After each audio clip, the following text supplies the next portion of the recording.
Thunder cracked so loud it drowned the man's final bid. Rain pelted the auction yard like nails from God's own fist, soaking hats, cloaks, even the cheap cloth tied around the girl's shoulders. She stood barefoot on the wooden block ankles, roped wrists raw chin high. Mud clung to her like second skin, 19, maybe younger.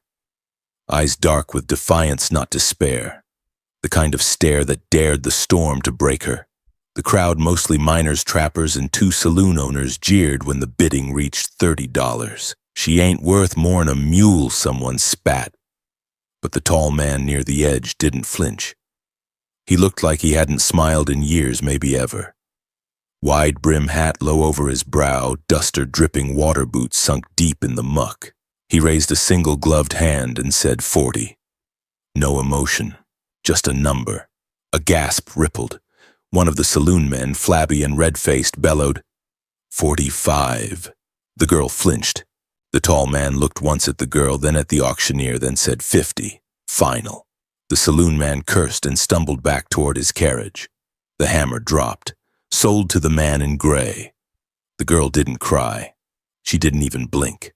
As he walked forward, the storm broke into a full roar. Folks scattered like leaves. Only the man and the girl remained. He cut her loose himself, handed her a wool blanket, said nothing. She stared up at him through the rain and asked one question. Why he looked past her at the hills beyond the town and said because no one else would. They walked through thunder and mud toward the horses. And just like that, she was his burden.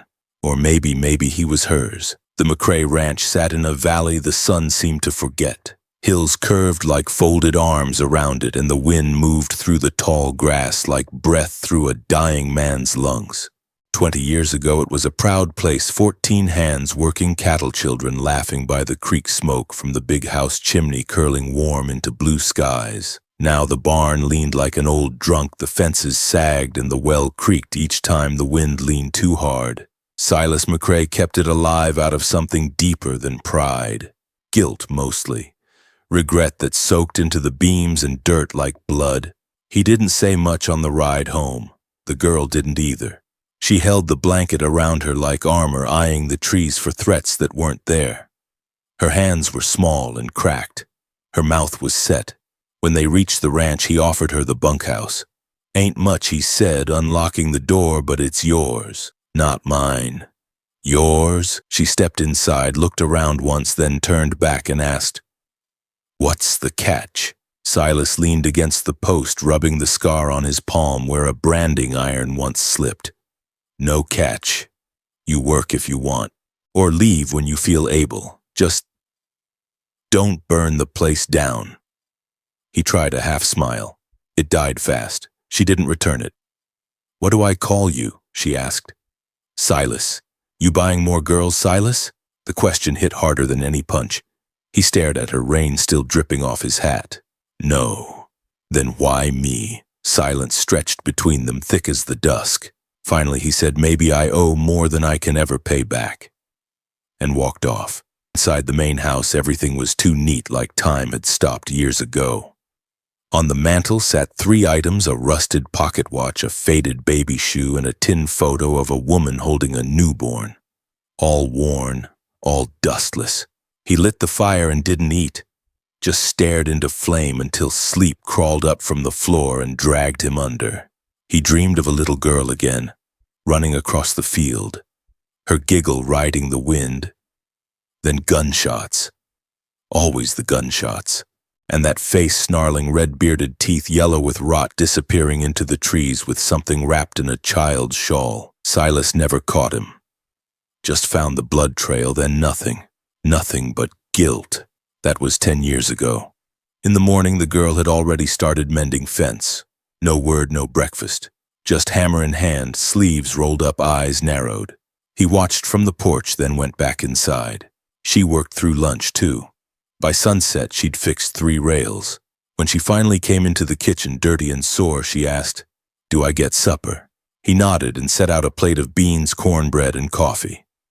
She didn't thank him. He didn't expect it.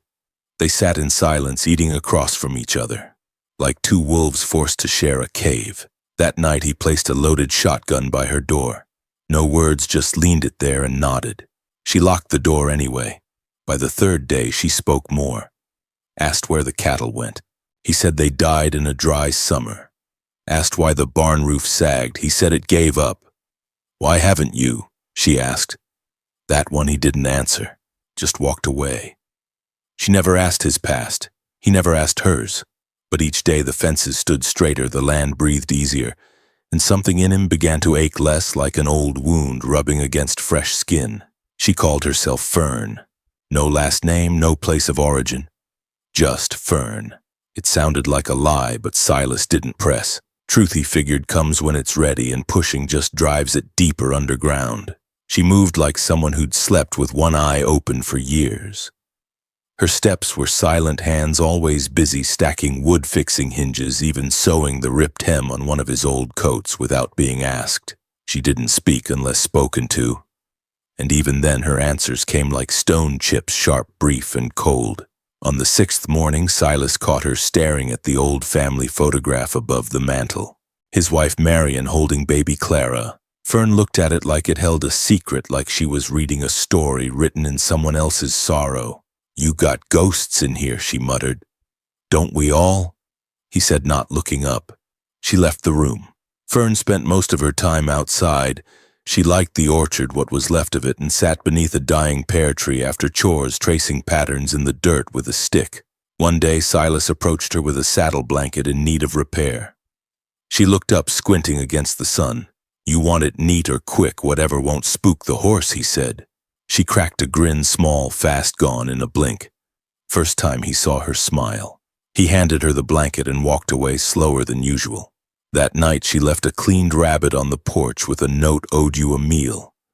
Her handwriting was neat, like someone taught her letters once, and she held onto them like treasure. One evening they shared whiskey by the fire, just one sip each. She stared into the flames, lips tight, then asked, "You ever kill a man?" Silas didn't flinch. "Yes." "Why, to live?" She nodded. "Fair." Then she asked, "You ever regret not killing one?" He looked at her. Yes. She didn't ask who. He didn't ask either. Some wounds don't need names. Just silence. A week passed, then 2. And the air between them began to change. Not warm, but less brittle. Like thawing ground. She whittled a figure out of pine, a little horse, rough but earnest. Left it on the fence post one morning. When he found it, he stared at it a long time, then placed it on the mantel beside the baby shoe. That night, she didn't lock the door, neither said a word about it. But Silas noticed she always kept a knife hidden under her boot and flinched when horses rode too close to the house. She never asked to go into town. And one night, after waking from a nightmare, he saw her outside by the barn, weeping into her skirt, quiet, desperate sobs like a child hiding from a belt. He didn't go to her. Just watched from the window, hand clenched around the curtain. At dawn, she was back at the fence line, hammer swinging. The land responded to her. Chickens began to lay again. The creek flowed a little clearer. Even the wind seemed less cruel. Silas realized he no longer spoke to the ghosts aloud. And some mornings when Fern brushed past him in the kitchen with a muttered "mornin'," he thought for a moment that maybe the silence in his chest wasn't grief anymore. Maybe it was beginning to sound a little like hope. The first sign was a hoofprint, too fresh, too close. Silas found it by the northern edge of the property near the boundary stones. Deep, sharp, and pointed, the kind made by horses shod for speed, not work. Then came the second sign, a fire on the ridge at dusk, far enough not to alarm the town, but close enough for smoke to drift over the valley like a warning. Silas didn't mention it to Fern. She was out back repairing the henhouse, sleeves rolled, arms freckled by sun. She laughed, actually laughed, when a rooster jumped onto her head. Silas watched that sound ripple through the air and thought, let her have one more day. The next morning they arrived. 3 riders, black dusters flapping like vultures' wings. They didn't knock, just rode up slow and stopped near the porch boots still in the stirrups. The one in the middle had a silver tooth and a scar running from chin to collar, a map of some old violence. He smiled with that metal grin and said, "Well, I'll be damned." Thought this place was empty. Silas stepped out, shotgun held loose. "It is. Now ride on." The man didn't blink. You McCrae. Silas didn't answer. The man chuckled. You're him. Heard stories. Figured you'd be dead by now. Guess rot sets in slow with your kind. He dismounted. Name's Garrick. I run the Iron Tooth Riders. Maybe you heard of us. Fern had stepped out from the side of the barn, silent as a shadow. When Garrick saw her, his smile changed, colder, hungrier. Well now. Ain't that something? Fern stiffened, eyes narrowing. Silas noticed the shift, saw her hand go instinctively toward her boot. Garrick took a step toward her. Missy, you look mighty familiar. You got a name? Fern said nothing. Garrick's voice turned oily. I think we've met before. Somewhere south, maybe. Little mining town. You were working for a fella named Red, till you slit his throat and disappeared. Silas felt the air leave the world. Fern didn't move. Garrick tilted his head. They said you had a mark 3 lines on your back. Whip scars. Left shoulder. You want to show the gentleman here? Prove I ain't making it up. Silas raised the shotgun. You should go. Garrick held up his hands, but the smile didn't leave. Easy now. Ain't looking for a fight. Yet. But that girl, she's property. Belongs to a man owed a debt. You taking her in, that makes you part of the debt. You understand I don't care, Silas said flatly. Garrick's grin widened. You will? They rode off slow, but not before Garrick spat into the dirt and said, 2 days. Then we come collect. Fern didn't speak all night. Didn't eat.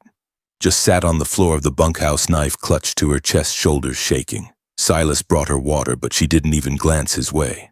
At dawn, she came to the porch, face hard as granite. I'll leave, she said. You don't owe this. Silas looked her dead in the eye. You're not going anywhere. He spent the day checking rifles, nailing shut windows, laying traps along the southern trail. His body ached, fingers stiff, lungs tight, but he moved with purpose, like a man building a coffin and hoping it wasn't his. Fern helped without asking. They spoke little, but something stronger than words passed between them, an unspoken vow. By nightfall, they'd turned the ranch into a fortress. Not much of one, just old wood and desperation, but it would have to hold. They ate together on the porch. Beans and jerky. Fern finally spoke. They're worse than you think. They don't just take girls, they break them, sell them in pieces. Silas didn't flinch. Not while I breathe. Fern looked down. You don't even know who I am. I know enough. She shook her head. You think you saved me. Then she looked up, tears burning behind her eyes. But I came here for you. Silas stared. What she stood and walked away. Left him sitting in the dusk with a cold plate and a head full of thunder. He didn't sleep that night. Neither did she. Both of them waiting for the sound of hooves. For reckoning. For the end or something like it. When dawn came, the hills were quiet. But not for long. They came at noon when the sun was high and mercy low. 6 riders, not 3. Garrick led them, flanked by a giant with a rusted axe and a boy too young to shave but with eyes already dead.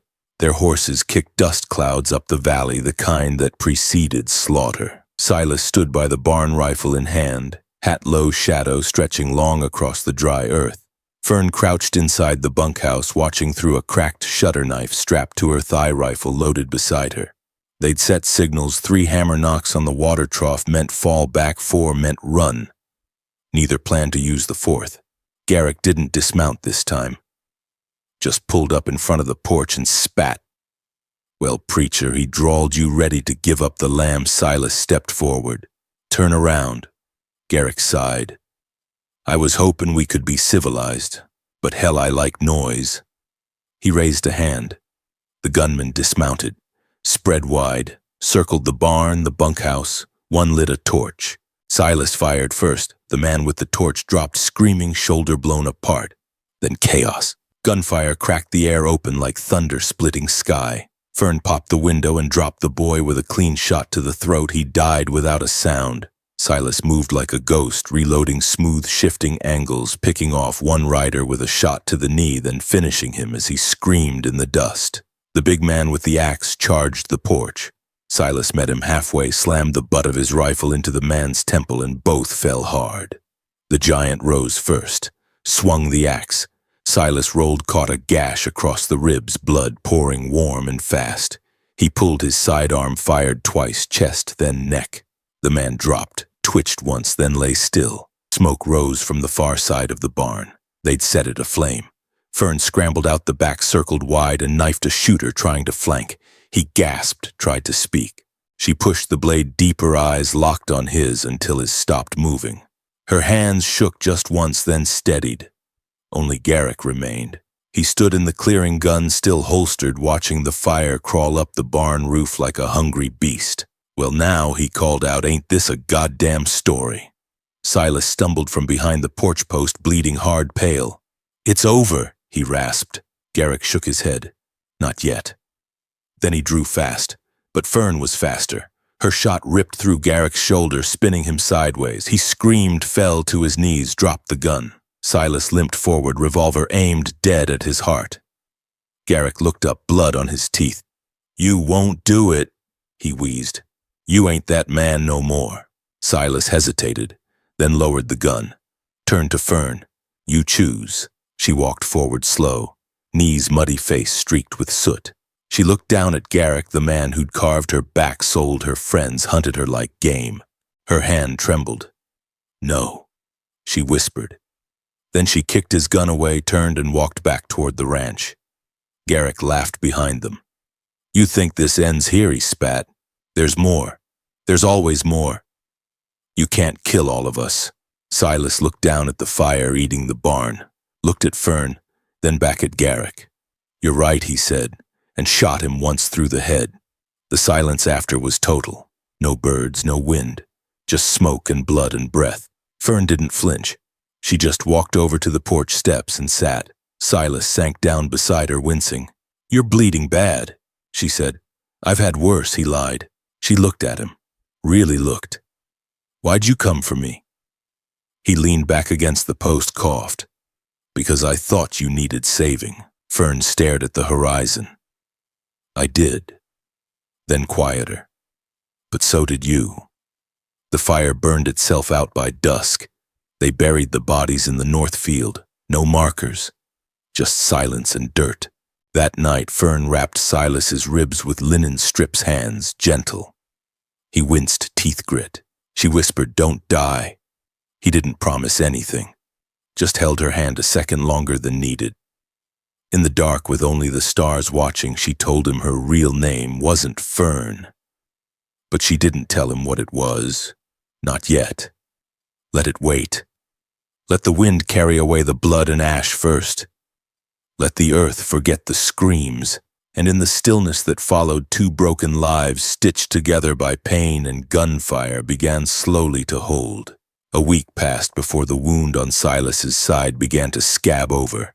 He moved slow, every breath a reminder that he'd almost died again. But the nightmares were quieter, less frequent. Sometimes, just sometimes, they didn't come at all. No, Lily still hadn't told him her true name. Not until the morning she found the photograph again. It was early, sunlight barely brushing the mantel. She stood there, arms folded, staring at the woman and the baby in the tin frame. Silas stood in the doorway, coffee in hand, watching her watch the past. She didn't turn when she spoke. "I was 6 when they took my father." Her voice sounded like cracked glass. "A man with a red beard came to our cabin, said we owed taxes, land fees. My father argued. That night they came back with 5 more, shot my mother, burned our barn, took my father away. I hid under the root cellar." She turned, face pale but dry. "I never saw him again. But I remembered the name of the man who came with the others. Not the red-bearded one, the quiet one, the one who stood behind and didn't stop it." Silas's hands shook, the cup-tipped coffee dripping onto the floor. She stepped closer. His name was Silas McCrae. He wore a gray coat. He had a scar on his palm. Her eyes dropped to his hand. "I remembered it. I remembered you." Silas backed against the wall like the room had turned to fire. His lips parted, but no words came. She didn't raise her voice. She didn't cry. She just stood there, the truth burning between them like a branding iron. "I found you 3 years ago," she said, Heard stories, saw the ranch, knew you were here. So I made sure they'd send me up to auction in Hollow Bend. I knew someone would buy me." Her voice cracked now just once. "I was hoping it'd be you." Silas stared, horror crawling up his spine. "Why, to see what kind of man you'd become." Silence. Endless, heavy silence. He dropped to the chair like his legs had given out. Covered his face with both hands. "I didn't," he started, voice raw. "I didn't shoot anyone that night. I didn't know they'd kill your mother.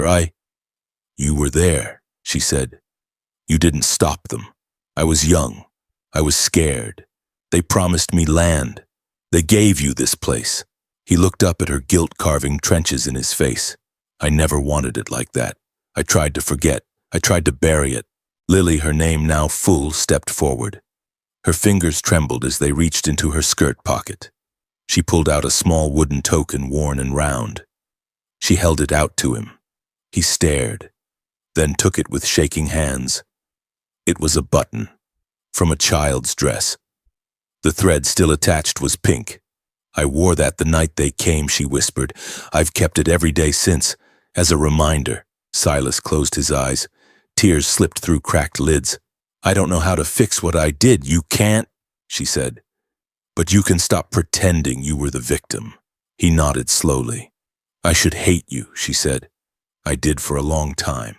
Then why save me? Because hate is a slow death, and I've already died enough." He looked at her, really looked, and saw not just the girl from the auction, but the child under the floorboards, the teenager in chains, the woman with fire in her hands. "I'll sign the ranch to you," he said. "It's bloodland anyway." She shook her head. "That's not why I came anymore." Silas furrowed his brow. "I came to see who you were. Now I know. You're a man who's suffered, who's lost, who's guilty. But you didn't run this time. You fought for me. You bled for me." She placed her hand over his. "I forgive you." He broke. The sound that came from him wasn't sobbing. It was something older, like a tree split by lightning. That night she told him her real name, Lily McCall. He told her the full truth of the night her father died. How he froze, how he let them bind a man who'd done no wrong, how he took the land deed and ran, how he spent every day since hearing the wind whisper names he couldn't forget. And as they sat by the fire, the photograph of Marion and Clara between them, something changed. Not erased, not undone, but changed. And maybe that was enough. Spring came late to Hollow Bend. Snow clung to the ridges like old memories that didn't know when to leave. But the valley warmed. Slowly, the creek thawed, the orchard breathed, and on the McCrae Ranch the fences stood tall. The barn, rebuilt from salvaged beams, stood prouder than ever before. Silas was gone. One morning in early April, Lily woke to find a note on the kitchen table. The handwriting was slow, shaky, like each word weighed 100 pounds. "Lily, there's not a day I wouldn't take back if I could.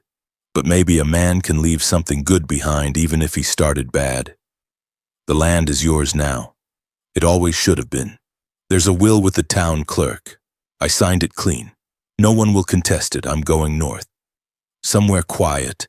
Maybe I'll find a church worth sweeping floors for. Or a grave worth lying in. Don't come looking. You saved me once already.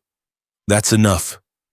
Don't forget the pear trees. They just need time." Silas. Lily read it 3 times before the tears came. Then she walked outside, boots crunching in the frost, and stood at the fence line, looking out over the land he'd left her. She didn't cry long. Just enough. Then she saddled his old gelding, rode into town, and made sure the deed was clean. The clerk understood everything, and the banker had no say in it. She returned home by nightfall. Hung Silas's old hat, weathered, wide-brimmed, soft at the crown, on the front post of the porch.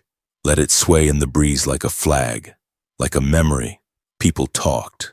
They said the girl from the auction ran off the Iron Tooth Riders herself, said she shot Garrick through the eye, said she lit the barn fire and walked out of the flames untouched. None of it was true. But Lily didn't correct them, let the stories build. They were easier than truth. She took in strays now. A boy with a busted arm, a woman with a child, a man missing 2 fingers and half his hope. The bunkhouse filled.